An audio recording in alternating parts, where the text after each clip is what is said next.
Hoy vamos a correr por el libro de Hechos de los Apóstoles. Es un bosquejo del nacimiento y crecimiento de la Iglesia de Cristo. Ya hicimos algo de esto, pero esto es muy diferente porque vamos a dejar muchas cosas a un lado sabiendo que ya de qué se trata. En primer lugar, abran en Hechos 1, Hechos capítulo 1, y bajo el título de El autor del libro de los Hechos, ¿quién era? Muchos de ustedes ya saben, ¿no? Lucas. ¿Cómo sabemos? Bueno, en el versículo 1 de Hechos 1 dice: en el primer tratado, oh Teófilo, hablé acerca de todas las cosas que Jesús comenzó a hacer y a enseñar, hasta el día en que fue recibido arriba, después de haber dado mandamientos por el Espíritu Santo a los apóstoles que había escogido. Bueno, ¿cuándo y dónde aparece el primer tratado? Aparece en Lucas, capítulo 1, versículo 1. Por eso, cuando nosotros leemos un libro como Hechos y se menciona ¿quién era? Lucas, en primer tratado, Lucas capítulo 1. Puesto que ya muchos, versículo 1 también, han tratado de poner en orden la historia de las cosas que entre nosotros han sido ciertísimas, tal como nos lo enseñaron los que desde el principio lo vieron con sus ojos y fueron ministros de la palabra, me ha parecido también a mí, después de haber investigado con diligencia todas las cosas desde su origen, escribírtelas por orden, oh excelentísimo Teófilo. Nadie sabe quién era Teófilo, pero el título excelentísimo da a entender que se trataba de un personaje importante. De cualquier manera, ya tenemos esa parte de el autor del libro de los Hechos. En el segundo lugar, el Señor les ordena que no se alejen de Jerusalén hasta recibir el Espíritu Santo. Esa es una orden para ellos antes de ascender Él al cielo. Vamos a leer algunos versículos en el capítulo 1 de Hechos, versículo 6. Entonces los que se habían reunido le preguntaron diciendo: Señor, ¿restaurarás el reino a Israel en este tiempo? Y les dijo: no os toca a vosotros saber los tiempos y las sazones que el Padre puso en su sola potestad, pero recibiréis poder cuando haya venido sobre vosotros el Espíritu Santo, y me seréis testigos en Jerusalén, en toda Judea, en Samaria y hasta lo último de la tierra. Y habiendo dicho estas cosas, viéndolo ellos, fue alzado y le recibió una nube que le ocultó de sus ojos. Y estando ellos, ¿quiénes eran ellos? Sabremos después cuántos eran, pero no todavía. Estando ellos con los ojos puestos en el cielo, entre tanto que él se iba, he aquí se pusieron junto a ellos dos varones en vestiduras blancas, los cuales también les dijeron,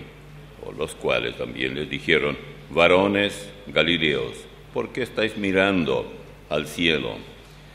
Este mismo Jesús, que ha sido tomado de vosotros al cielo, así vendrá como le habéis visto ir al cielo.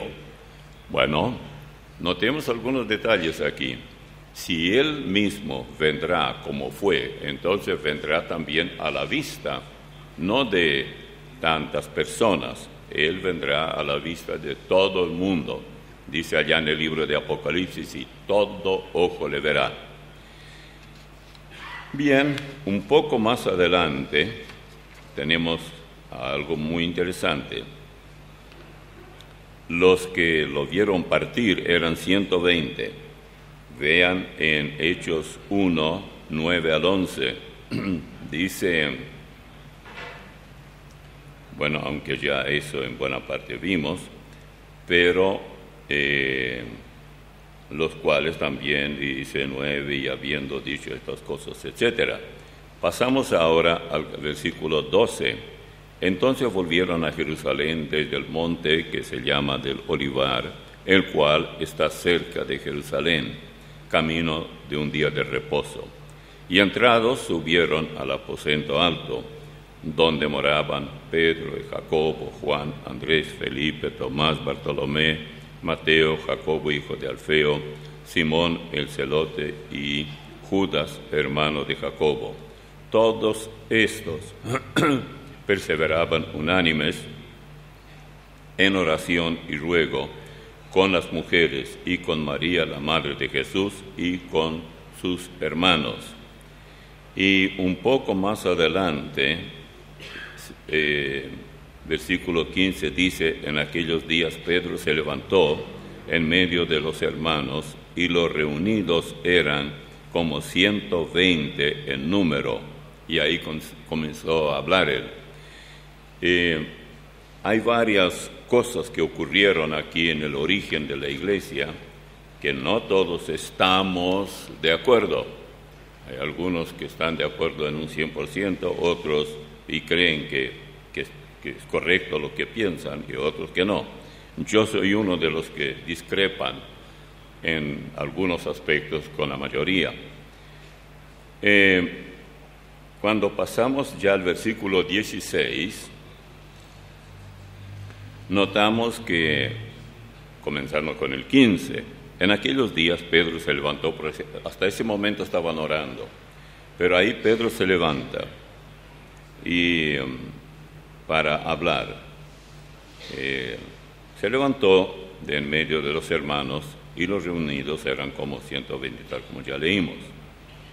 Y dijo: varones hermanos, era necesario que se cumpliese la Escritura en que el Espíritu Santo habló antes por boca de David acerca de Judas, que fue guía de los que prendieron a Jesús, y era contado con nosotros y tenía parte en este ministerio.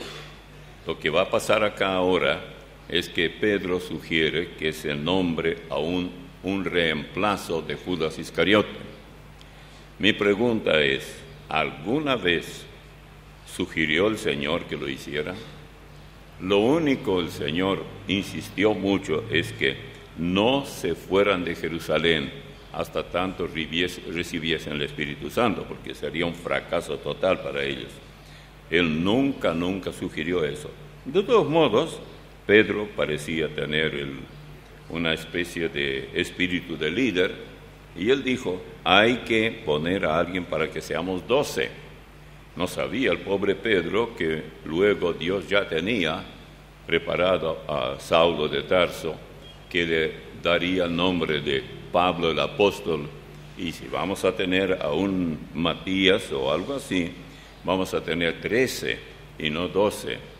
Pero por alguna razón Dios, el Señor mismo, quería que fuesen 12, y Él se reservaba el derecho de escoger a quien Él quería. Ni siquiera Él escogía. Él dijo cierta vez que fue Dios el Padre quien escogió. Les voy a decir dónde está esto. Está en Juan capítulo 14. Vamos a ver brevemente esta parte, para no caer en algún grado de herejía, ¿no? O de mala, incorrecta interpretación. Perdón, capítulo 17. En el capítulo 17 de Juan, el Señor está orando y prácticamente está informando. Su oración es un informe de todo lo hecho. Pero ya en el 24, el versículo 24 dice: Padre, aquellos que me has dado, quiero que donde yo estoy también ellos estén conmigo. ¿Qué? No dice, Padre, aquellos que yo he escogido, sino aquellos que me has dado. Dios se reservó el derecho de escoger Él. Ahora, ¿cómo hicieron ellos?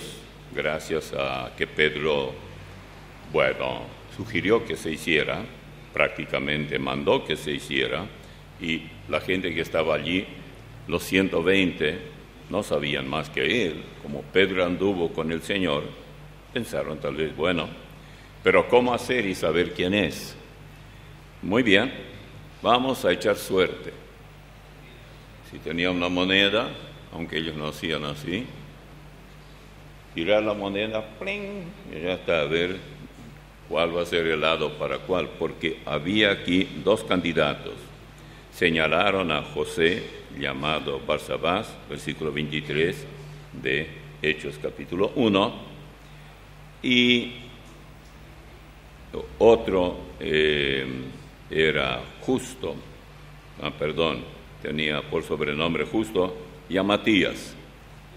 Muy bien, ellos ya habían dicho que tiene que ser alguien que conoció a Jesús desde el comienzo de su ministerio, pero ellos no mencionaron esa palabra así. Ellos dijeron desde los días del bautismo de Juan. Juan el Bautista bautizaba y Jesús, ni bien se bautizó, comenzó su ministerio, después de pasar por las tentaciones que todos conocemos, o por lo menos yo espero que la mayoría conozcamos. Pues bien, de ahí en adelante, cuando ya llegamos al capítulo 2, aquí desciende el Espíritu Santo, pero no terminé yo de aclarar bien el caso de Juan 17, cuando Jesús mismo dice que del mundo me has dado. Cuando nosotros, aún guiados por el Espíritu Santo, queremos hacer algo y pensamos que es lo que Dios quiere que hagamos, no habiendo una base bíblica, una orden divina, podemos equivocar el camino fácilmente.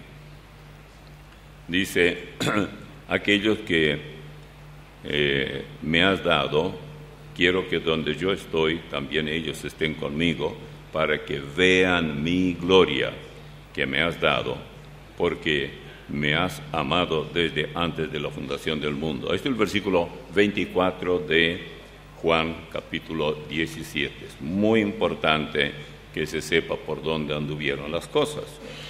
Ahora, al pasar ya a Hechos capítulo 2, aquí tenemos otro cuadro.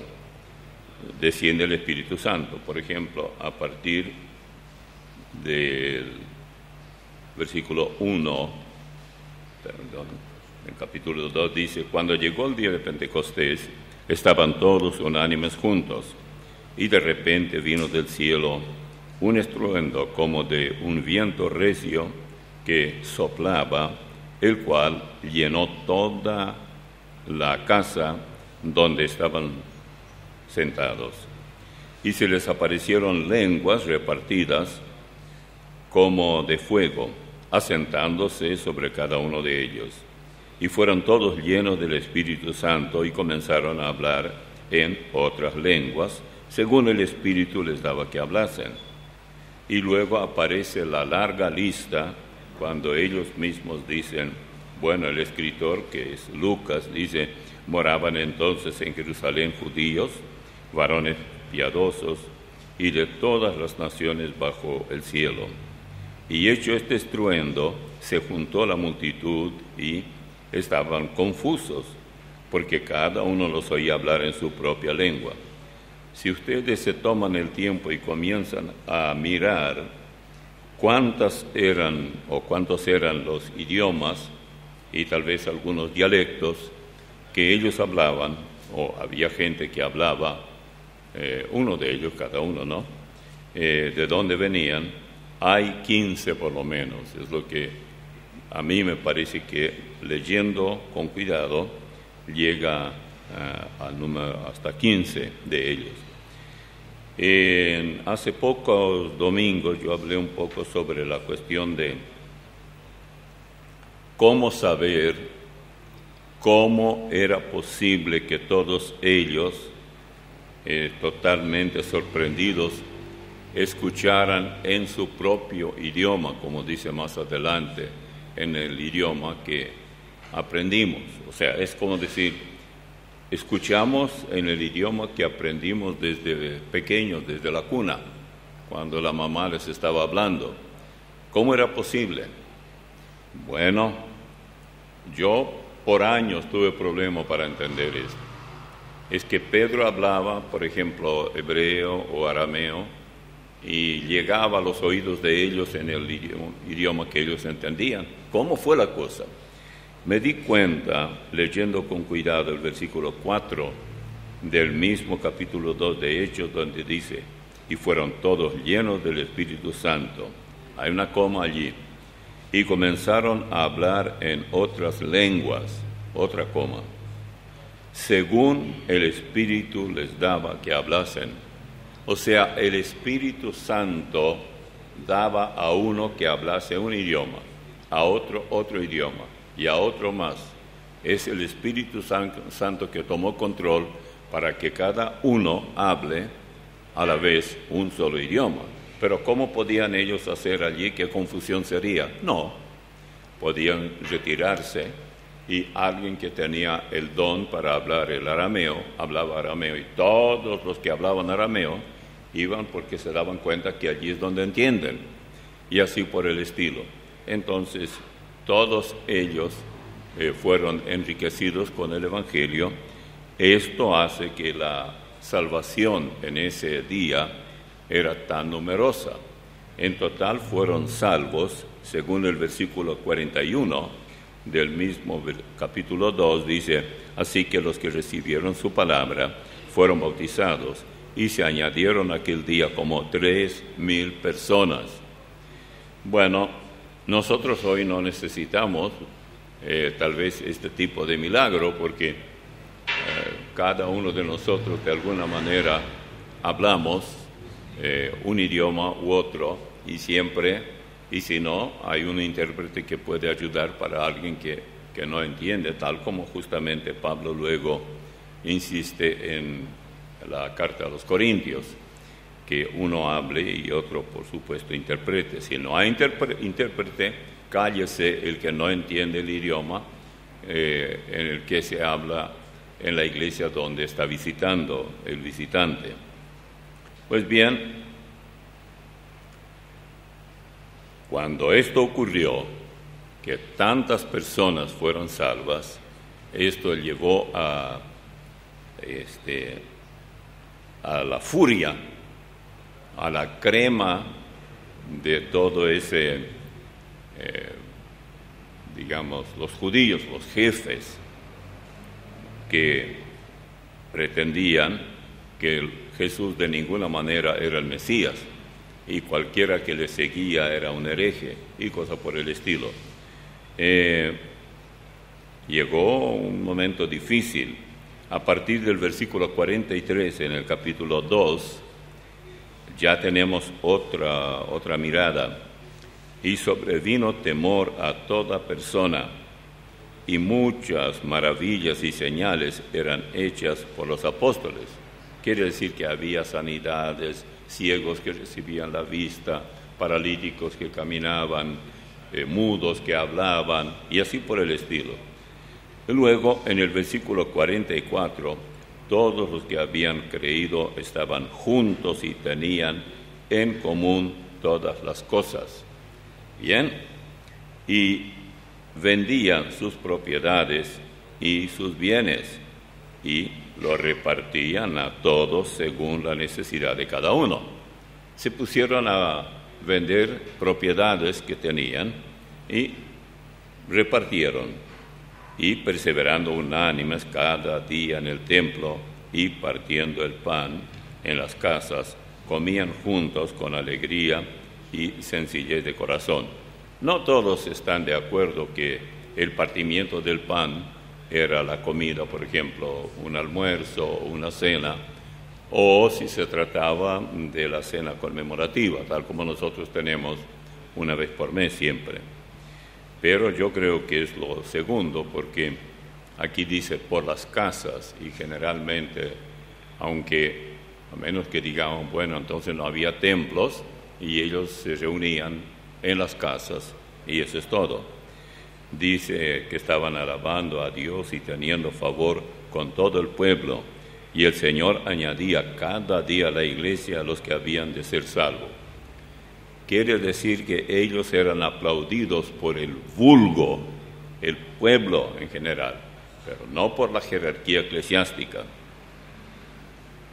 Y de aquí en adelante, en el capítulo 3, nos ofrece un cuadro que va a sacudir un poco a estos jerarcas. Dice así: Pedro y Juan subían juntos al templo a la hora novena, la de la oración, y era traído un hombre cojo de nacimiento, a quien ponían cada día a la puerta del templo, que se llama La Hermosa, para que pidiese limosna de los que entraban en el templo. Cuando vio a Pedro y a Juan que iban a entrar en el templo, le rogaba que les diese limosna. Pedro, con Juan, fijando en él los ojos, le dijo: míranos. Entonces él les estuvo atento, esperando recibir de ellos algo. Mas Pedro dijo: no tengo plata ni oro, pero lo que tengo te doy. En el nombre de Jesucristo de Nazaret, levántate y anda. Y tomándole por la mano derecha, le levantaron, y al momento se le afirmaron los pies y tobillos, y saltando se puso en pie y anduvo, y entró con ellos en el templo. ¿Sabían ustedes que en esa época ninguna persona así inválida como este paralítico podía jamás entrar en el templo? Fue la primera vez que él entró. Años y años estuvo allí sentado pidiendo limosnas. Y después dice: y todo el pueblo vio andar y alabar a Dios. Era un gran testimonio, y le reconocían que era el que se sentaba a pedir limosnas a la puerta del templo, La Hermosa. Y se llenaron de asombro y espanto, es decir, asombro y espanto al mismo tiempo. ¿Qué pasa?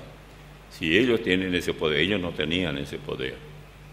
Siempre digo que aquellos a quienes el Señor escogió, como el caso de los apóstoles, recibieron de parte de Él cheque en blanco, pero la firma del Señor estaba allí.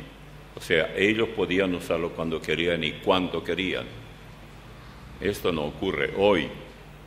Desde luego que estamos viviendo en otra época y, naturalmente, cuando esto comenzaba, no se entendía para nada la cuestión de confiar plenamente en Dios. Ellos no tenían la epístola a los Hebreos. Allí en el capítulo 11, es pues la fe la certeza de lo que se espera, la convicción de lo que no se ve.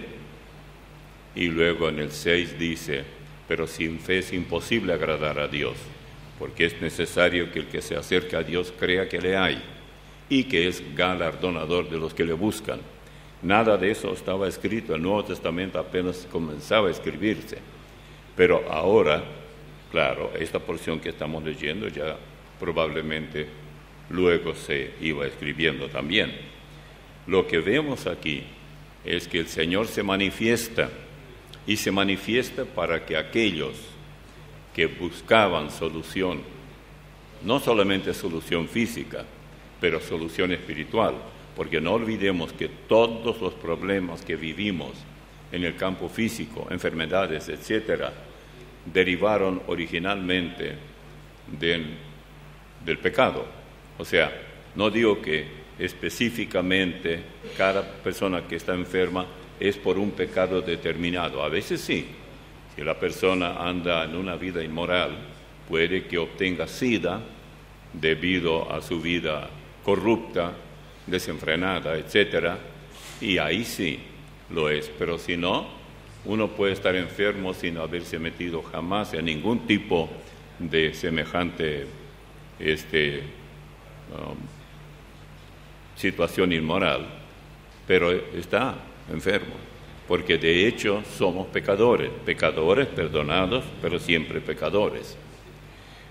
Vamos, antes de poner fin a nuestra breve mensaje, digo breve porque a mí me parece que es breve, y vamos a ver un poco cómo la actitud de los enemigos del Evangelio fortaleció la vida de los apóstoles, especialmente Juan y Pedro, porque a ellos se les prohibió terminantemente hacer algo. ¿Qué hizo que ellos tuvieran tanta fortaleza? Bueno, en un momento dado, a ellos se les prohibió seguir predicando. La iglesia se unió orando. El cuadro de este cojo permitió que la fama de ellos recorriera el mundo de entonces. Pero vayamos ahora al capítulo 4, versículos 11 y 12, y dice así: este Jesús, Pedro dice este Jesús es la piedra reprobada por vosotros los edificadores, la cual ha venido a ser cabeza del ángulo, y en ningún otro hay salvación, porque no hay otro nombre bajo el cielo dado a los hombres en que podamos ser salvos. ¡Qué palabras! ¿Cuántas veces hemos usado estas palabras sin mirar el contexto? Estas palabras están en un contexto muy singular, cuando estaban ellos siendo amenazados, que ya no hablen más. Después, fíjense lo que sigue. No voy a leer todo, pues es un poco largo. Ellos dice, en el versículo que sigue, el 13, dice: entonces viendo el denuedo, es decir, la decisión, la condición decidida de Pedro y Juan, y sabiendo que eran hombres sin letra y del vulgo, se maravillaban y les reconocían que habían estado con Jesús. Aquellos que quieren títulos de doctorado, de licenciatura, de no sé cuánto en teología y no sé cuánto. Ahora en muchos seminarios lo que se están enseñando es danza cristiana, doctorado en danza. ¿Y cómo probar que aprendió danza? Bueno, que se mueva ahí, que mueva la trasera y la panza si la tiene, y en fin, porque ¿cómo se va a saber que aprendió la lección? ¿Qué hago yo? Yo no soy tan gordo, no puedo hacer mucho. Entonces, menos mal que no estoy en eso. Yo fui a estudiar teología. No había mucha teología, pero algo es algo. Entonces, cuando ellos vieron esa actitud de estos apóstoles, que tenían toda la facha de gente inculta, pero muy decididos, y supieron qué contestar, qué decir. No sé si ustedes tuvieron alguna vez una experiencia que hablan, tal vez a alguna mujer que aprendió a leer con los jóvenes de la iglesia, y ella tantas cosas puede responder que uno dice, ¿de dónde aprendió todo eso? Pero lo hace, y lo hace muy bien. Mi papá tenía muy buena memoria y recordaba muchos textos bíblicos. Él fue salvo ya a la edad de 40 años. Y fue a atenderse en un hospital adventista. Y allí entraron en conversación con el médico y todo. Tanto se sorprendió el hombre que le preguntó a un hermano mío, ¿en qué seminario se graduó él? Nunca fue a ninguno. Todo lo que hacía es arar la tierra y cosechar, o sembrar, cosechar y todo. Ese era su trabajo. No depende tanto de los títulos que uno tiene, sino de cuán cerca vive del Señor. Y en este caso, ellos se sorprendieron, los jerarcas que estaban reunidos, viendo al hombre que había sido sanado, que estaba en pie con ellos. Ahí estaba la evidencia, el hombre que había sido sanado y que ellos mismos lo conocieron, estaba la evidencia. No podían decir mucho, nada. Entonces, ellos decidieron y dijeron, bueno, salgan un rato afuera. Nosotros vamos a hablar entre nosotros, a ver qué hacemos, porque no era fácil. Ellos salieron, Juan y Pedro, y entonces les ordenaron, versículo 15, que saliesen del concilio y conferenciaban entre sí diciendo, ¿qué haremos con estos hombres? Porque de cierto señal manifiesta ha sido hecha por ellos, notoria a todos los que moran en Jerusalén, y no lo podemos negar. El problema es que lo que hacen, lo que dicen, lo que predican es cierto. Hoy este problema no existe. La gente miente, viste bien, luce muy bien a todo color por televisión, y hay tantos hermanos que se tragan toda esa mentira. Y a veces buscan ese tipo de iglesias por allí, porque estos mienten ofreciendo, digamos, prosperidad material, salud física y una serie de cosas. Bien. Sin embargo, ellos decidieron qué vamos a decir ahora porque los vamos a llamar de regreso.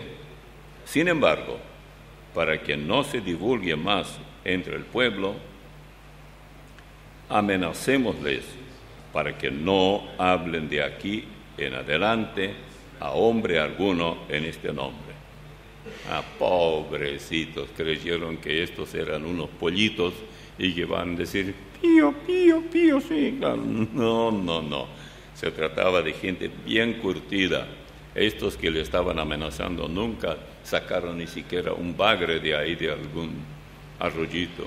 Estos eran pescadores, sí que estaban bien curtidos para el trabajo físico y ni qué hablar para el espiritual, porque anduvieron con Jesús unos 3 años. Entonces decidieron, vamos a llamarlos. Y los llamaron. Y les intimaron que en ninguna manera hablasen ni enseñasen en el nombre de Jesús. Se sintieron con el derecho, que eran ellos los únicos que tenían autoridad de permitir o no para que alguien hable en el nombre de Cristo. ¿Qué creen ustedes? Dijeron Pedro y Juan. Ay, qué bueno. Amén, hermano Pedro. Mas Pedro y Juan respondieron diciéndoles, juzgad si es justo delante de Dios obedecer a vosotros antes que a Dios. Ellos, por ejemplo, no dijeron, bueno, si ellos no creen que Jesús era el Cristo, ¿cómo van a creer si yo les digo, Dios, menciono aquí? No cabía para ellos. No se preguntaban, porque no podemos dejar de decir lo que hemos visto y oído. ¿Qué? No podemos, tenemos que seguir hablando. Ellos entonces, otra vez cambia la cosa. Aquellos que los estaban amenazando, ellos entonces les amenazaron y les soltaron, no hallando ningún modo de castigarles. Por causa del pueblo, ya no era matarlos ni nada, sino castigarles, que eran 39 azotes.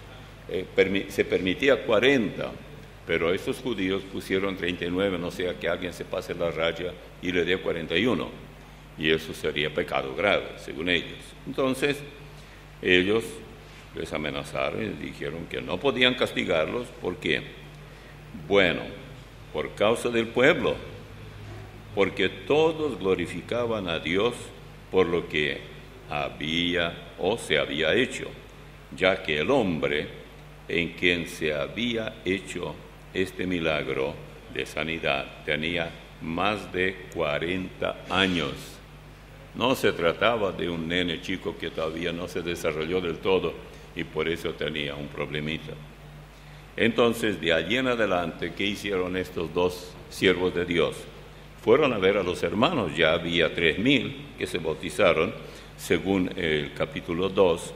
Entonces dice, versículo 23, y puestos en libertad vinieron a los suyos y contaron todo lo que los principales sacerdotes y los ancianos les habían dicho. Y ellos, habiéndolo oído, alzaron unánimes la voz a Dios.